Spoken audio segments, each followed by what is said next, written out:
Get your hands off my car, right now! The voice cuts through the service bay like a knife, shrill with panic and rage, loud enough to make every technician, service advisor, and customer in the luxury dealership stop what they're doing. Do you have any idea what you're doing? Do you even know what this is? 34-year-old Marcus stands next to the bright yellow Lamborghini Huracan Evo, still holding the diagnostic scanner he was about to connect, staring at the owner with the weary recognition of someone who's lived this moment too many times before. Around them, the pristine service bay of the high-end dealership continues its morning routine. Exotic cars on lifts, the smell of expensive machinery and premium detailing products, the quiet hum of precision work being done on vehicles worth more than most houses. The car's owner, white man in his mid-40s, wearing a designer polo that probably cost $800, Rolex gleaming on his wrist, custom sneakers that cost more than Marcus's monthly rent, is practically vibrating with indignation and class superiority. His face is red, his eyes wild with the kind of panic that comes from seeing someone he deems unworthy near his most prized possession. "Sir, I'm your assigned service technician. You have an appointment for scheduled maintenance at 9 a.m. Marcus keeps his voice calm, professional, despite the familiar burn of being judged before he's even spoken. "I don't care what appointment I have. I want someone qualified touching my car, not some kid who probably learned on Toyotas. This is a Lamborghini. Do you understand what that means? This car costs more than you make in 5 years, and you think you're just going to put your greasy hands all over it?" The service bay goes quiet, uncomfortable. Other technicians glance over, some with sympathy, some with that "here we go again" recognition. The service advisor approaching looks embarrassed, trying to figure out how to de-escalate. "Sir, I assure you I'm fully certified," Marcus starts, but the owner cuts him off. "Certified? To do what? Oil changes? My Lamborghini needs a specialist, someone who understands exotic cars, not some parts changer who works on economy cars. Where's the real mechanic? The one who actually knows what he's doing?" Marcus feels the rage building, the exhausting, familiar rage of having his expertise questioned, his qualifications dismissed, his competence doubted based purely on the assumptions someone made in 5 seconds. Young, black, in coveralls, must be unqualified, must be someone who doesn't belong near expensive things, must be someone who needs supervision, but he swallows it, stays professional, because losing his temper just proves their stereotypes, gives them ammunition, makes it about his attitude instead of their racism. "Sir, I'm master technician certified for Lamborghini. I've been factory trained in Italy. I've worked on these vehicles for—" "I don't believe you. You're what, 30? You expect me to believe you're qualified to work on a $350,000 supercar? Look at you. You probably drive a beat-up Honda. You've probably never even sat in a Lamborghini, much less know how to maintain one properly." The owner is getting louder now, performing for the other customers in the waiting area, visible through the glass wall, making a scene, establishing that he's the kind of person who knows quality, who has standards, who won't let just anyone touch his precious possession. "This is unacceptable. I spend thousands of dollars here every year. I expect professional service, not some diversity hire who got put on my car because of quotas. I want the head technician. I want whoever actually knows what they're doing, and I want him now." Marcus sets down his diagnostic scanner carefully, takes a breath. He could explain, could show his certifications, which are hanging on the wall of his bay, if the owner bothered to look, could detail his training, his experience, his expertise, but he knows it won't matter. This man has already decided Marcus is unqualified, has already made his judgment based on appearance instead of credentials. The service manager, older white man, clearly uncomfortable, hurries over. "Sir, I apologize for the confusion. Is there a problem with your assigned technician?" "Yes, there's a problem. I don't want him touching my car. He's clearly not qualified. I want your best technician, your most experienced person, someone who actually knows exotic cars." The service manager looks between the owner and Marcus with an expression that says, "You're not going to like this." "Sir, Marcus is our head technician. He's our most experienced person. He's the one we assign to all our highest value vehicles.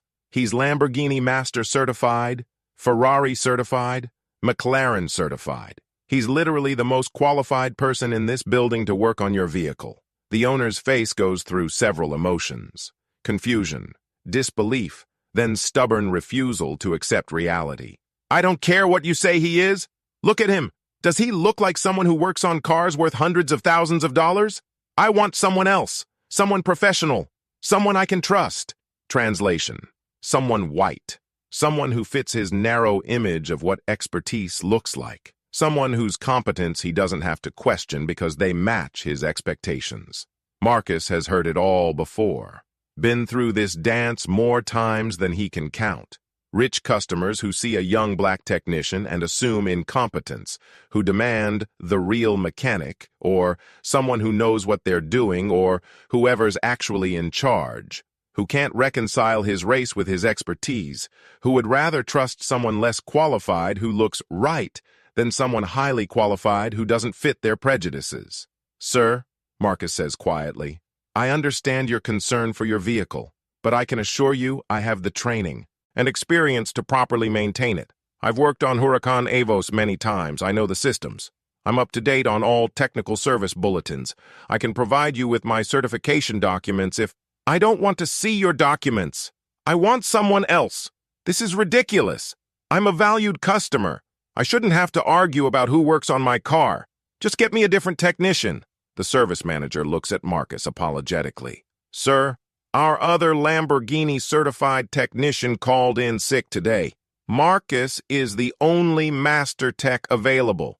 Our other technicians are certified for different brands, but for your scheduled service, you really need someone with Marcus's level of training. Then I'll come back when your other technician is here. I'm not letting this kid experiment on my Lamborghini. Do you understand what's at stake here? One mistake, and I'm looking at tens of thousands in damage. And you want me to trust someone who looks like they should be washing cars, not repairing them? The racism isn't even subtle now. It's right there, out loud, in front of witnesses. The assumption that Marcus, despite his certifications and experience, must be less competent because of how he looks, must be a risk, must be unqualified, must be someone who needs supervision. Marcus feels the familiar cocktail of emotions: rage at the injustice, exhaustion from having to prove himself constantly, resignation that this is just how it is for black professionals in spaces dominated by wealth and whiteness. And underneath it all, a dark satisfaction. Because what this owner doesn't know, what he's too blinded by prejudice to see, is that he's making a very, very expensive mistake. But what the rich guy screaming about his $350,000 Lamborghini doesn't know about the kid he's refusing is that Marcus isn't just a master technician. He's the owner of this dealership, and the 3 other luxury car dealerships in the region. Built a business empire worth $60 million starting from a single bay shop. Still works on cars himself because he loves it. Still wears coveralls because he's hands-on. Still gets treated like an entry-level tech by customers who can't see past their assumptions. And the Lamborghini this owner is refusing to let him touch? It has a critical issue Marcus discovered during the pre-service inspection. An issue that needs immediate attention. An issue that will cause catastrophic engine failure if the car is driven more than a few miles. An issue that will turn a $3,000 service into a $140,000 engine replacement. Marcus was literally about to save this man $140,000.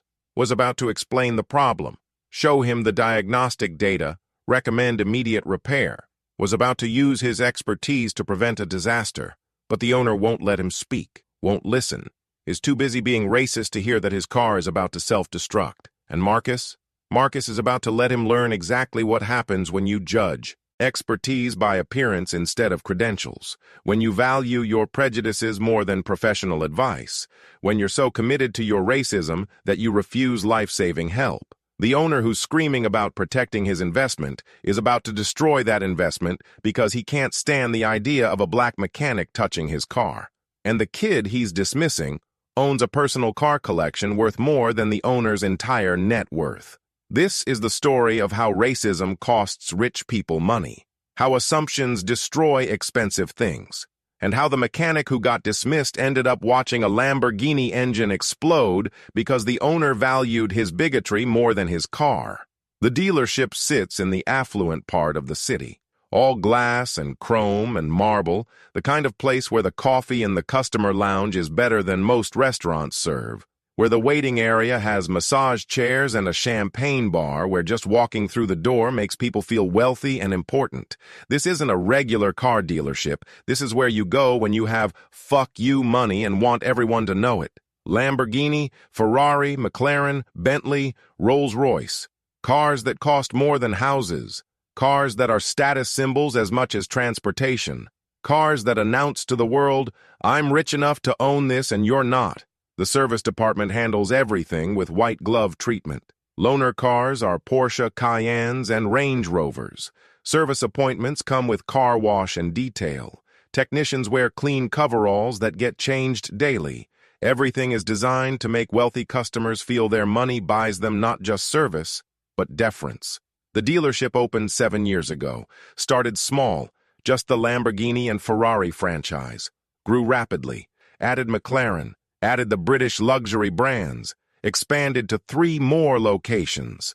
Now it's the premier exotic car dealer in the region, doing $200 million in sales annually. The owner built it from nothing, started as a mechanic 20 years ago, worked his way up, saved money, bought a struggling independent shop, grew it, earned the franchise rights, expanded, never stopped working on cars himself because that's where he found his passion.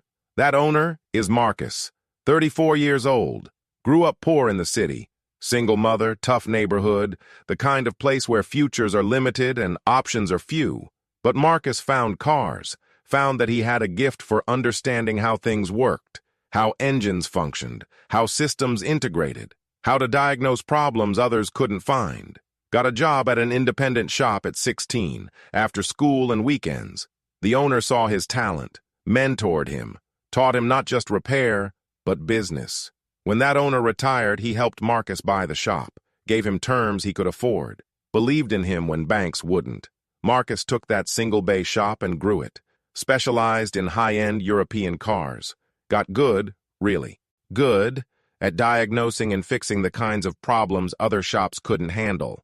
Built a reputation. Wealthy customers started seeking him out. Word spread in the exotic car community. Marcus is the guy. Marcus knows these cars. Marcus can fix anything.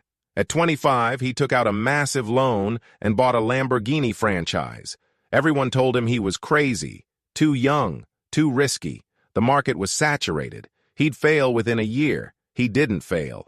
He understood something other dealers didn't. Wealthy customers don't just want their cars serviced. They want to feel understood, want their passion for cars matched by the people working on them, want expertise they can trust, want mechanics who love these vehicles as much as they do. Marcus provided that, not through expensive marketing or fancy lounges, through actual expertise, through master technician certifications in multiple brands, through factory training programs, through being so good at understanding exotic cars that customers started requesting him specifically. The business exploded. Within 3 years, he opened location 2, then 3, then 4. Now, he has dealerships throughout the region, over 200 employees, and a personal net worth of $60 million. But he never stopped working on cars, never moved into a pure ownership role, still spends mornings in the service bay, still gets his hands dirty, still takes the challenging diagnostic cases that stump other technicians, because that's who he is. That's where he found his identity. That's what he loves. And he still wears coveralls with his name stitched on them. Still looks like a technician instead of an owner. Still gets mistaken for an employee by customers who can't imagine that a young black man in work clothes might own the entire business. He's learned to live with it. The assumptions, the prejudice, the customers who demand to speak to the owner, not realizing they're talking to him. The people who see his race and his age and his appearance and decide he must be low-level, must be someone who doesn't matter, must be someone they can dismiss. Most of the time, Marcus corrects them politely, explains who he is, watches their faces go through embarrassment as they realize their mistake. Sometimes he doesn't bother correcting them at all, just lets them think what they want while he does his job. But every once in a while, when the racism is particularly blatant, when someone is particularly insulting, when the assumptions are particularly expensive, Marcus lets them make their mistake, lets them refuse his expertise, lets them drive away thinking they've won, and then watches reality teach them exactly what their prejudice costs. Today is one of those days. The Lamborghini Huracan Evo sitting in his service bay belongs to a regular customer, wealthy businessman, made money in real estate during the boom, leveraged himself heavily, acts wealthier than he is, the kind of person who buys expensive things to prove status, not because he has genuine appreciation for them. He's been bringing his Lamborghini here for 2 years, always has someone else drop it off and pick it up, never comes in personally. This is the first time Marcus has actually met him face to face, and the first thing the man does is assume Marcus is unqualified and demand a different technician. Marcus has seen the pattern before, knows exactly what's happening. This customer looked at him, young, black in coveralls, and decided within seconds that he must be incompetent, must be someone who doesn't belong near expensive things, must be a risk to his precious status symbol. The irony is thick enough to choke on. The man screaming about qualifications is being screamed at by someone who owns 4 dealerships and has more exotic car certifications than most people know exist. The man demanding expertise is refusing actual expertise because it doesn't match his prejudiced expectations. But here's the thing that makes this particular moment especially expensive. The Lamborghini has a problem, a serious problem. A problem Marcus discovered 20 minutes ago during the pre-inspection before service. The engine has a developing rod-bearing failure, a known issue in some Huracan Evos, particularly ones driven hard and not properly maintained. The diagnostic scanner showed elevated bearing temperatures and abnormal vibration patterns. Marcus could hear it too, a faint knocking sound at idle that nobody without his trained ear would notice yet. Right now, it's fixable. Needs the engine partially disassembled, bearings replaced, full inspection of related components. About $8,000 in parts and labor, covered mostly under the extended warranty the customer purchased. 3 days in the shop, car comes back, perfect. But if the car is driven, if those bearings continue deteriorating, the rod will eventually seize or break. When that happens, the rod punches through the engine block. Catastrophic failure. Total engine replacement required. $140,000, not covered by warranty because it's damage from continued operation after warning signs, plus towing, diagnostics, weeks of waiting for parts, massive depreciation on the car's value.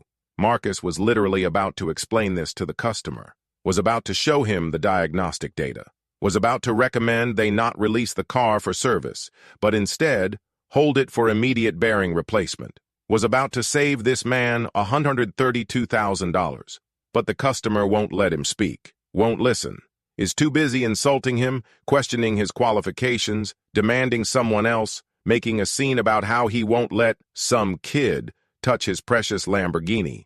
And Marcus? Marcus is tired of proving himself to people who've already decided he's unqualified, tired of having his expertise questioned because of his race. Tired of being professional in the face of blatant disrespect. Tired of saving people who think he's beneath them. So he makes a decision. He's going to let this man refuse his service. Let him take his car and drive away. Let him learn exactly what happens when you judge mechanics by their appearance instead of their credentials. The service manager is still trying to convince the customer. Sir, I really must insist that you let Marcus inspect your vehicle. He's noticed something during the pre-service that requires, I don't care what he noticed. He's probably just trying to upsell me, trying to find problems that don't exist so he can charge me more. That's what mechanics do. I know how this works. My car is fine. It runs perfectly. I don't need some kid telling me there's something wrong with it. Marcus could push harder, could insist, could have the service manager explain who he really is, could pull rank as the owner and demand the customer listen. But watching this man, this wealthy, entitled, racist man, dismiss his expertise while simultaneously destroying his own car is too perfect, too karmic, too satisfying in a dark, vindictive way Marcus rarely indulges. Sir, Marcus says quietly, if you don't want me to service your vehicle, that's your right. But I would strongly recommend you have it inspected by someone before driving it extensively. There's an issue that I don't need your recommendation. My car is fine. It's perfect. And it's going to stay perfect because I'm not letting you anywhere near it. The customer storms to his Lamborghini, gets in, fires up the engine, and if he were listening, really listening, he'd hear what Marcus hears. That faint, ominous knocking, that subtle vibration, the warning signs of impending catastrophic failure. But he's not listening. He's too angry, too self-righteous, too committed to his assumption that the young black mechanic doesn't know anything.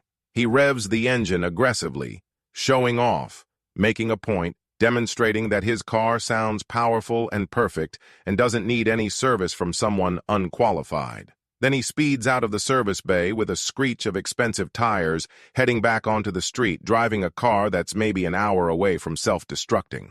Marcus watches him go. The service manager looks stricken. Should we call him? Try to warn him again? I tried to warn him multiple times. He refused to listen. That's on him. But his engine is going to fail catastrophically. Yes, probably within the next 50 miles. And when it does, he's going to learn an expensive lesson about judging people by their appearance instead of their expertise. The service manager runs his hand through his hair. The video. Cameras caught everything. Him yelling, refusing service, you trying to warn him. We should save that footage.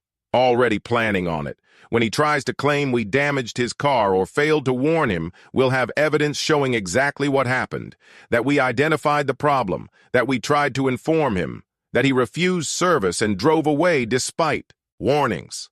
Marcus walks back to his bay.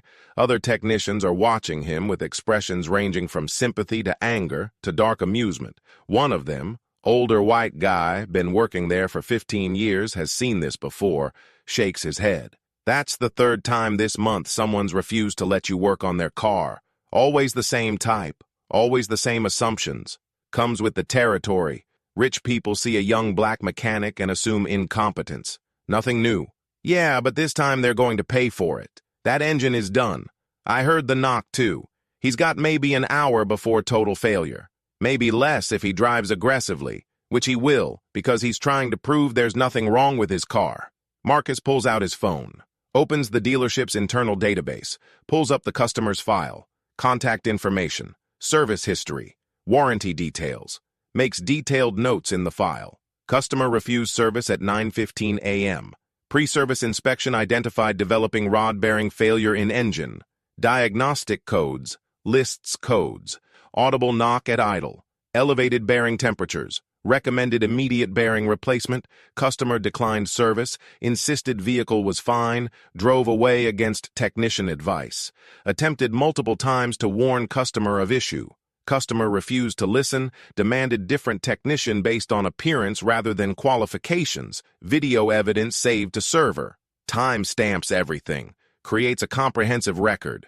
Because when that engine fails, and it will fail, this customer is going to try to blame the dealership. Going to claim they didn't properly inspect his car, didn't warn him, are responsible for the damage. And Marcus is going to show him exactly what his racism cost him. 35 minutes after the customer drove away, Marcus's personal phone rings. Number he doesn't recognize. He answers anyway. Is this Marcus? From the Lamborghini dealership? The voice is strained, stressed. This is Marcus. This is roadside assistance. We've got a yellow Huracan Evo broken down on the highway. Engine seized. Driver says he just left your dealership for service. Says the car was fine when he left. Says you guys must have done something to it. Says you're responsible. Marcus feels that dark satisfaction bloom in his chest. 35 minutes. The engine lasted 35 minutes before catastrophic failure, even sooner than he'd predicted. We didn't service that vehicle. The owner refused service and drove away. We have documentation and video. He's pretty upset, screaming about lawsuits, about how you guys broke his car, how he's going to sue for damages. Tell him he's welcome to try. We have comprehensive documentation showing we identified the problem, attempted to warn him multiple times, and were refused service. He drove away against our advice. The failure is his responsibility. Can you maybe talk to him? He's demanding. to speak to whoever worked on his car. I didn't work on his car. He wouldn't let me. But sure, put him on. There's a moment of muffled conversation. Then the customer's voice, high-pitched with panic and rage. You! You did this! You broke my car! I know you did! You were mad I wouldn't let you touch it, so you sabotaged it! I'm suing you! I'm suing your dealership! I'm going to own that place when I'm done with you! Marcus keeps his voice perfectly calm, professionally detached. Sir, I didn't touch your vehicle. You refused to let me inspect it or service it. I attempted to warn you that there was an issue with your engine bearings that required immediate attention. You called me unqualified, demanded a different technician, and drove away. All of this is documented and recorded on security video. You're lying! My car was fine. It ran perfectly. And then 30 minutes after leaving your shop, the engine dies? That's not a coincidence. You did something to it. You planted something. You rigged it to fail. Sir, rod-bearing failures don't happen because someone plants something. They develop over time due to wear and inadequate lubrication. Your engine had been showing warning signs for probably the past few hundred miles. I identified those warning signs during pre-inspection.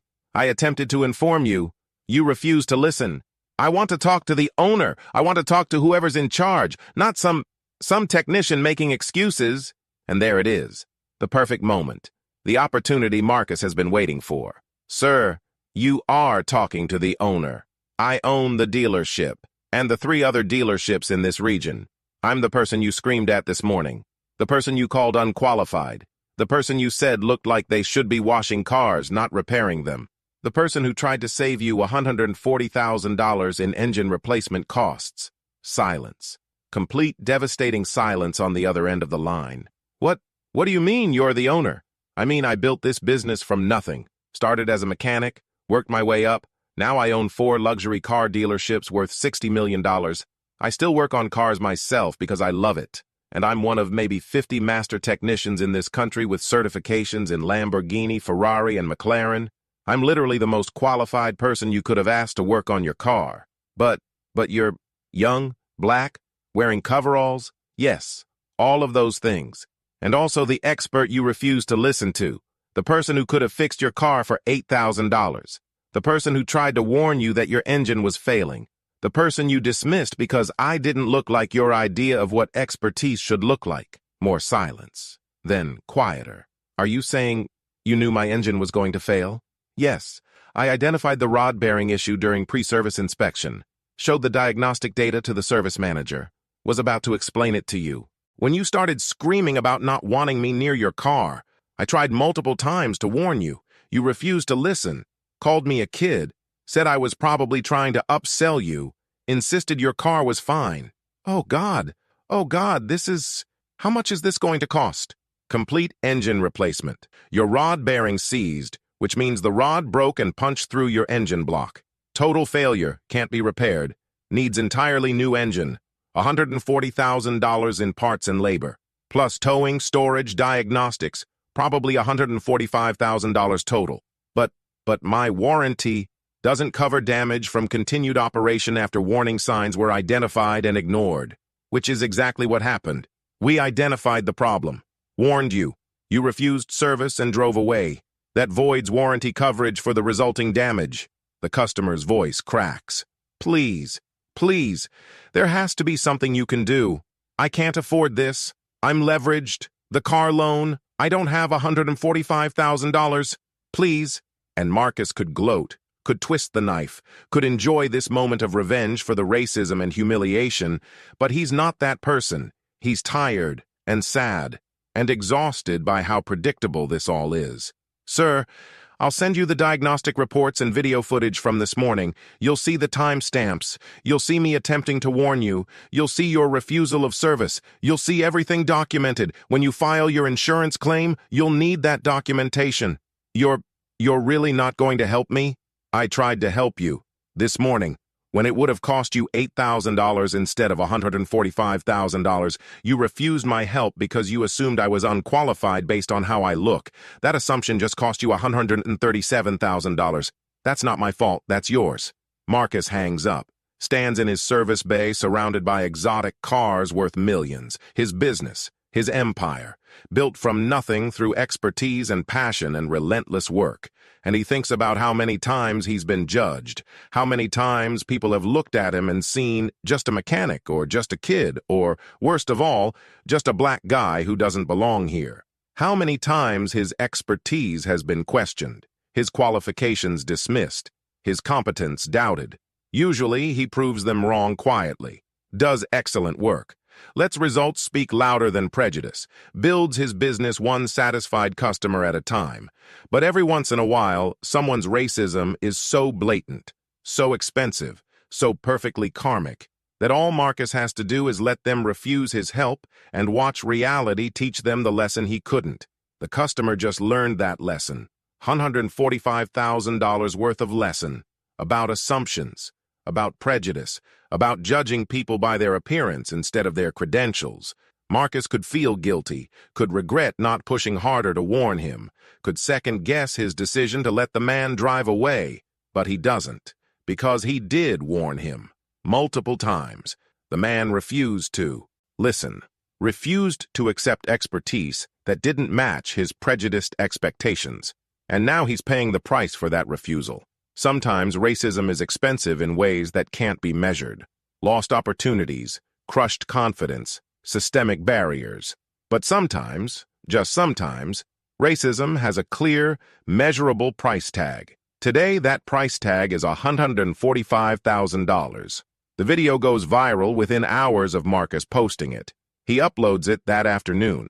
Full footage from the dealership security cameras, the customer arriving, Marcus introducing himself, the immediate hostility, the escalating screams about qualifications, Marcus attempting to explain the engine issue, the customer refusing to listen, the dramatic exit, then cuts to the phone call recording, which he's legally allowed to use since the state has one-party consent laws, the customer screaming about sabotage, Marcus revealing he owns the dealership, the customer realizing his mistake, the devastating price of that mistake. Caption: when racism costs $145,000. Customer refused to let me inspect his Lamborghini because I'm a young black mechanic. Demanded someone qualified. I'm the owner of the dealership and Master Tech certified. Tried to warn him about critical engine failure. He drove away. Engine died 35 minutes later. This is what prejudice costs. The video explodes. 15 million views in 24 hours, shared across every platform, picked up by news outlets, discussed on talk shows, becomes the definitive example of how expensive racism can be. The comments are overwhelmingly supportive. $145,000 lesson in why you don't judge people by their appearance. He literally owns the dealership and has more certifications than most mechanics will ever see. But sure, he's unqualified. The irony of screaming about wanting someone qualified while refusing actual expertise is chef's kiss. Play stupid games, win stupid prizes, in this case a $145,000 prize. That mechanic tried to help him multiple times. This isn't revenge, this is consequences. Every black professional faces this, being assumed incompetent until you prove otherwise. Usually it just costs dignity. This time it cost $145,000. There are defensive responses, too. How was he supposed to know the mechanic owned the place? If you want respect, look professional. Coveralls aren't professional for a dealership owner. The customer had reasonable expectations. This feels like a setup, like the mechanic deliberately let the car fail. But these get drowned out by people pointing out the obvious. Marcus tried to warn him multiple times, showed diagnostic data, attempted to explain the issue. The customer refused to listen because of prejudice. That's not a setup. That's consequences. Other black professionals start sharing their stories. Hashtag #Harb expertise has no color trends. Thousands of people post experiences of being assumed incompetent despite credentials. Doctors mistaken for janitors. Lawyers assumed to be defendants. Professors thought to be students. CEOs treated like assistants. The conversation Marcus started spreads far beyond one racist customer and one Lamborghini. It becomes a broader discussion about how appearance and race create assumptions that dismiss expertise, how credentials don't protect against prejudice, how being excellent isn't enough when people have already decided you're unqualified. Within 48 hours, major automotive publications are calling Marcus for interviews. Business magazines want to profile him. News programs want him on air. He becomes the face of a conversation about racism in professional settings and the cost of assumptions. And the customer? His video becomes a cautionary tale, shared in business schools as an example of how bias destroys value, used in diversity training as a demonstration of prejudice in action, referenced in legal discussions about liability and warranty coverage. His insurance denies his claim, says he was warned about the issue and chose to drive anyway. His attempt to sue the dealership gets thrown out immediately. The video evidence is too clear. He's forced to take out a massive loan to cover the engine replacement. Ends up having to sell the Lamborghini at a huge loss because it has documented catastrophic failure in its history. The racism that made him feel superior for 30 minutes cost him tens of thousands in depreciation, years of loan payments, and permanent internet infamy as that guy who destroyed his Lamborghini because he was too racist to listen to a black mechanic. 3 days after the video goes viral, Marcus is invited to speak at an automotive technology conference. 500 technicians, shop owners, and industry professionals. He stands on stage and tells his story. I've been a mechanic for 20 years, started at 16 in a single-base shop, worked my way up, got every certification I could, trained at factories in Italy and Germany, became a master technician, built a business worth $60 million, and I still get treated like I'm unqualified by customers who take one look at me and decide I don't belong near expensive cars. He pauses, looks at the audience, sees nodding heads, other technicians of color who know exactly what he's talking about. The customer in that video isn't unique. He's common. I've been refused service dozens of times by people who assume a young black mechanic must be incompetent. Usually I just prove them wrong with excellent work. But this time, the stakes were high enough that refusing my expertise cost real money. $145,000 worth of real money. And here's what I want you to understand. I didn't make that engine fail. I didn't sabotage his car. I didn't set him up. I identified a real problem. I attempted to communicate that problem. He refused to listen because of prejudice. The consequences were his, not mine. But this happens all the time in ways that don't have clear price tags. How many black technicians have been passed over for promotions because shop owners assume they're less capable? How many have been paid less than their white counterparts despite equal qualifications? How many have left the industry entirely because they got tired of constantly proving themselves? Racism in automotive isn't just about customers refusing service. It's systemic. It's in hiring practices, pay disparities, promotion decisions, who gets sent to training, who gets assigned the high-value work, who gets taken seriously when they speak up about problems. That customer learned an expensive lesson, but the industry needs to learn too. We need to judge technicians by their skills, not their appearance. We need to compensate based on competence, not assumptions about who looks like an expert. We need to create pathways for talented people regardless of their race. Because somewhere right now, there's a 16-year-old black kid working in a shop who has the potential to be an incredible technician, who has the passion and the talent and the work ethic. But who's going to face barriers I faced? Who's going to be doubted and dismissed and questioned constantly? And we need to decide, are we going to let that talent leave the industry because we can't get past our prejudices? Or are we going to recognize expertise regardless of what it looks like? The speech gets a standing ovation. Afterwards, Marcus is approached by dozens of technicians, many of them young, many of them people of color, thanking him for speaking up, for making the conversation public, for not staying quiet about discrimination. One young black woman, barely 20, pulls him aside. I'm about to quit. I'm good, really good, at diagnostics. But every shop I've worked at, the old guys don't take me seriously. Customers request male technicians. I get assigned oil changes while less experienced guys get the complex work. I'm tired of fighting for respect I should automatically have based on my skills. Marcus looks at her, sees himself 20 years ago. What if I told you I'm hiring? What if I told you I have shops that judge technicians by what they can do, not what they look like? What if I offered you a position where your expertise actually matters? Her eyes widen. Seriously? Seriously. Send me your resume. If you're as good as you say, I want you on my team. and I'll pay you what you're worth, not what someone assumes you're worth based on your gender or race." She nearly cries. "Thank you. You have no idea what this means."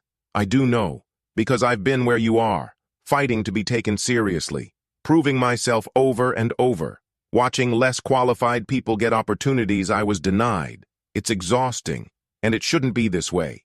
So I'm building something different, where talent matters more than appearance, where expertise is recognized regardless of demographics."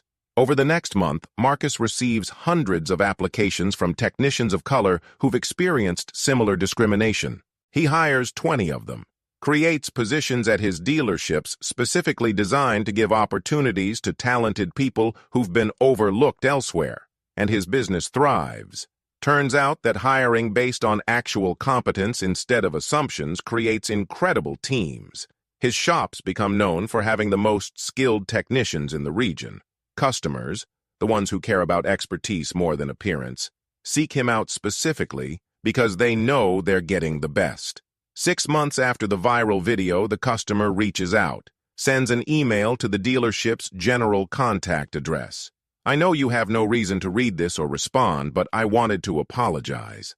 Not a PR apology, a real one. "What I did was wrong. I judged you based on your race and age instead of your qualifications.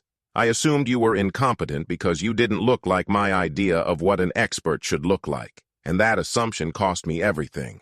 I lost the Lamborghini, had to sell it at a massive loss. I'm still paying off the loan for repairs. My business suffered because the video damaged my reputation. I've lost clients who don't want to work with someone who acted like I did. But worse than the money, I lost my self-respect. I watched that video of myself screaming at you, saw my racism on full display, heard myself calling you unqualified while refusing to listen to actual expertise. It was shameful, disgusting, and there's no excuse for it. I've been working with a therapist to understand my biases, learning about systemic racism and how it shaped my assumptions, trying to become a better person, not because I want forgiveness, because I need to change. You tried to help me, multiple times. I refused because of prejudice. That's on me, not you. You did nothing wrong. You were professional and knowledgeable and tried to save me from my own ignorance. I'm sorry for how I treated you, for the racism, for all of it. I don't expect forgiveness. Just wanted you to know that your video changed me, made me confront things about myself I'd spent my life ignoring. I hope you're well.